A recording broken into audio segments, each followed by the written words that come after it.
Salut à tous, j'espère que vous allez très bien. On est à quelques jours maintenant du début de la Coupe du Monde féminine, la plus grande compétition de football chez les femmes. Et je me suis dit que c'était l'occasion de vous en parler un petit peu. Donc dans ce nouvel épisode de C'est quoi, je vais vous parler un petit peu de l'histoire de la Coupe du Monde, ses formats, mais aussi ses anecdotes, ses statistiques. Et on reviendra évidemment sur l'édition 2023 qui commence dans quelques jours. C'est parti.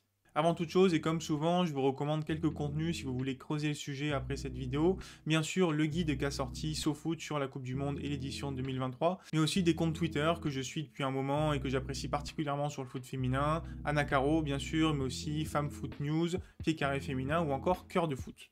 Et donc pour commencer, un peu d'histoire, bien sûr, où je vais remonter assez longtemps dans le passé, en fait, parce qu'il y a pas mal de trucs intéressants quand on s'intéresse à l'histoire du foot féminin, qui a commencé en fait à la fin du 19e siècle, et oui, pas longtemps après les hommes, finalement, et qui a connu un vrai essor pendant la Première Guerre mondiale, où les femmes qui travaillaient aux usines de munitions s'organisaient aussi en équipes de foot pour jouer de temps en temps. On dénombrait à peu près 50 équipes pendant la Première Guerre mondiale, et même 150 équipes en 1921. Pour donner un ordre d'idée de l'engouement qu'il y avait en Angleterre à cette époque-là, il y a un match entre les Dickers Ladies, équipe qui était célèbre à l'époque, et St Helens qui avait attiré 53 000 personnes en 1920. 53 000 personnes pour un match féminin, c'est un record qui a été battu qu'en 2012. Et puis patatras en 1921, la fédération anglaise interdit aux femmes de jouer au football à partir de cette année-là. Ça va durer pendant 50 ans au total. Il faut attendre entre-temps l'après-seconde guerre mondiale, la création de la Women's Football Association dans les années 60, et puis celle de la Fédération internationale et européenne de football féminin en 1969, pour que finalement en 1971, la fédération anglaise autorise à nouveau les femmes anglaises à jouer au football. Et c'est justement à ce moment-là que les premières compétitions internationales de football féminin débutent, sans qu'elle soit officielle ou reconnue par la FIFA. La première, c'était la Copa del Mundo en 1970, organisée par des hommes d'affaires italiens et la FIEF, donc la Fédération internationale et européenne de football féminin. Non reconnue par la FIFA, son objectif était purement financier. Elle a regroupé 8 équipes, 6 sélections européennes, un club danois, le Bollklubben Femina, et une nation hors de l'Europe, le Mexique. On était sur un format Final 8 avec quart, demi-finale en match sec, et c'est finalement le seul club présent, le BK Femina, qui s'est imposé 2-0 en finale contre l'Italie devant 40 000 personnes en 1970, c'est quand même pas rien. Avec une anecdote complètement folle, c'est que la Tchécoslovaquie a déclaré forfait juste avant son match pour des problèmes de visa, donc en quart de finale, et c'est donc la RFA qui avait été éliminée 5-1 le 6 juillet, qui a été invitée à jouer un second quart de finale 3 jours plus tard, le 9 juillet, face au BK Femina. Ça s'est pas bien passé non plus, défaite 6-1, mais quand même, elles ont eu 2 opportunités de passer en demi. Il y aura une deuxième édition de cette compétition l'année suivante, appelée Mondial 1971, qui se déroulera cette fois-ci à 6 équipes réparties en 2 groupes de 3. Les 2 premières équipes qualifiées se qualifient en demi, puis on a demi-finale, et c'est à nouveau le Danemark en tant que sélection cette fois-ci, qui s'impose 3-0 en finale face au Mexique.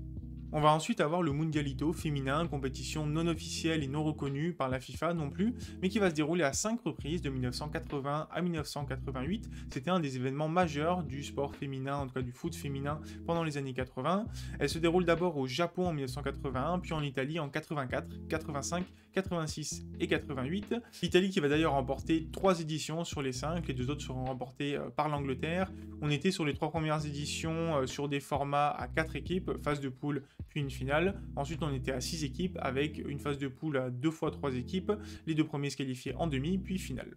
Et entre-temps, on a un tournant en 1986 lors du 45e congrès de la FIFA. Pour la première fois, une femme prend la parole, Hélène Wille, une ancienne joueuse norvégienne, qui va défendre le foot féminin et demander la création d'une compétition internationale officielle et reconnue par la FIFA. En réponse, la FIFA accepte de créer un premier tournoi pour faire le test qui va se dérouler en Chine en 1988 et qui va regrouper 12 équipes issues de l'ensemble des 6 confédérations internationales. Je trouve que c'est plutôt un bon point. C'est la première compétition reconnue par la FIFA pour du foot féminin international. Et à noter que les États-Unis seront la seule nation cette année-là à participer et à cette compétition et au Mundialito 1988.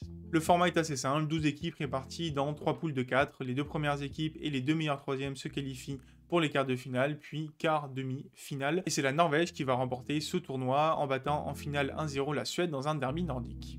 Finalement, fort de ce succès de ce tournoi international, eh bien la FIFA va décider de réellement créer une Coupe du Monde qui va débuter en 1991 et qui se déroulera tous les 4 ans après la Coupe du Monde masculine, avec une première édition également en Chine donc en 1991 qui va regrouper 12 équipes issues de tous les continents. Et donc le premier but de l'histoire de la compétition est inscrit par la chinoise Mali en 1991. Le format n'a pas bougé et pour le coup la Norvège se retrouve à nouveau en finale de cette compétition, mais la première équipe à gagner la Coupe du Monde, ce sera les États-Unis qui vont l'emporter 2-1 face aux Norvégiennes.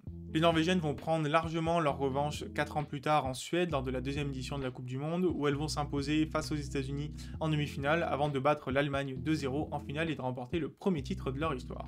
Ensuite, de 1999 à 2011, on a 4 éditions qui vont se dérouler à 16 équipes avec un format beaucoup plus lisible, 4 groupes de 4. En 1999, c'est les États-Unis qui obtiennent leur deuxième sacre en battant la Chine en finale, que je découvre être une très bonne nation dans le football féminin. Ensuite, c'est l'Allemagne qui va remporter le premier sacre de son histoire en 2003 au but en or face à la Suède. Les Allemandes, dominantes dans les années 2000, vont doubler la mise en 2007 avec un second titre, vainqueur du Brésil en finale, 2-0. Et enfin, en 2011, c'est le Japon qui va devenir la première nation asiatique à remporter la compétition en s'imposant au tir au but face aux États-Unis qui perdent alors leur première finale de Coupe du Monde de leur histoire. En 2015, on passe à 24 équipes pour la première fois de l'histoire dans un format qui ressemble bien sûr à celui de l'Euro. 6 groupes de 4 équipes, les 2 premiers ainsi que les 4 meilleurs troisièmes se qualifient pour les 8e de finale. On a donc des 8e de finale pour la première fois de l'histoire. Et au Canada, eh bien, ce sont les États-Unis qui vont prendre leur revanche en finale sur le Japon en les éclatant 5-2. Enfin, 2019, c'est une année qu'on connaît bien pour nous les Français, puisque c'était la première édition de la Coupe du Monde en France, avec également l'introduction de la vidéo. Ça s'est pas très bien passé pour les Françaises, éliminées en quart de finale par les États-Unis, qui remportent la compétition au final. Compétition qui montre un petit peu la hiérarchie du foot féminin à ce moment-là, puisque en quart de finale, on avait 8 équipes, 7 européennes et les États-Unis. Et c'est finalement les États-Unis qui sont allés au bout en battant les Pays-Bas en finale 2-0. Au palmarès, on a donc largement les États-Unis qui dominent avec 4 titres et une finale en 8 éditions devant l'Allemagne, seule autre nation avec 2 titres, et également la Norvège et le Japon qui ont un titre. Au global, on a 8 nations qui ont atteint déjà la finale de la Coupe du Monde et 36 nations qui ont déjà participé à la Coupe du Monde. Quelques petits stats sur les buteuses. La meilleure buteuse de l'histoire de la Coupe du Monde, c'est la brésilienne Marta avec 17 réalisations. Et la meilleure réalisation sur une Coupe du Monde, c'est l'américaine Hackers qui avait marqué 10 buts en 1991. Je termine avec quelques mots sur la nouvelle édition de la Coupe du Monde 2023, donc qui commence dans quelques jours, particulière à bien des égards, d'abord parce que pour la première fois, elle se déroule en Océanie, en Nouvelle-Zélande et en Australie, ce qui a créé quelques galères notamment pour les droits télé, parce qu'à cause des décalages horaires, il y avait peu de diffuseurs qui voulaient s'aligner sur les prix demandés par la FIFA. Également, on est sur un foot féminin qui est en plein essor dans pas mal de pays en Europe et dans le monde, qui permet notamment en Ligue des Champions d'avoir une compétition de plus en plus haut niveau. Malheureusement, en France, le développement ne suit pas trop pour le moment. Et enfin, le format est encore élargi puisque pour la première fois, on aura 32 équipes en Coupe du Monde, 8 groupes de 4. Les 2 premiers sont qualifiés pour les 8e de finale, puis 8e, quart, demi-finale, le format équivalent à celui de la Coupe du Monde masculine. Au niveau des favoris, je ne peux pas vous dire grand chose parce que je ne suis pas du tout expert sur la question, mais je vous ai mis quelques sources en début de vidéo et dans les commentaires si vous voulez en savoir plus.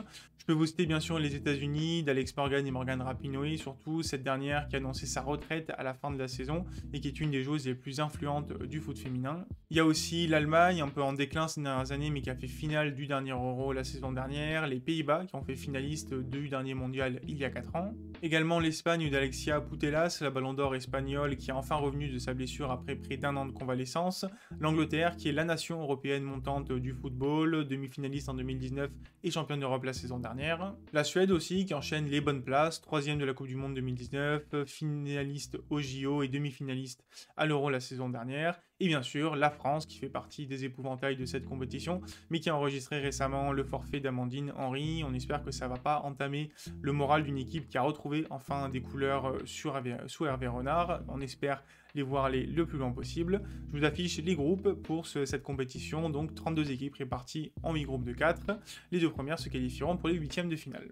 Et donc je m'arrête là pour cette vidéo de présentation de la Coupe du Monde féminine, son histoire, mais aussi l'édition 2023.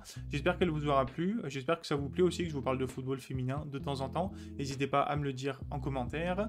Si la vidéo vous a plu, comme d'habitude, n'hésitez pas à la liker, la partager, vous abonner à la chaîne également. C'est le mieux que vous puissiez faire pour m'aider à développer la chaîne. Je vous laisse avec une petite question. Quelle est votre équipe favorite pour la Coupe du Monde féminine? Répondez-moi en commentaire et je vous dis à très bientôt pour parler foot. Ciao, ciao.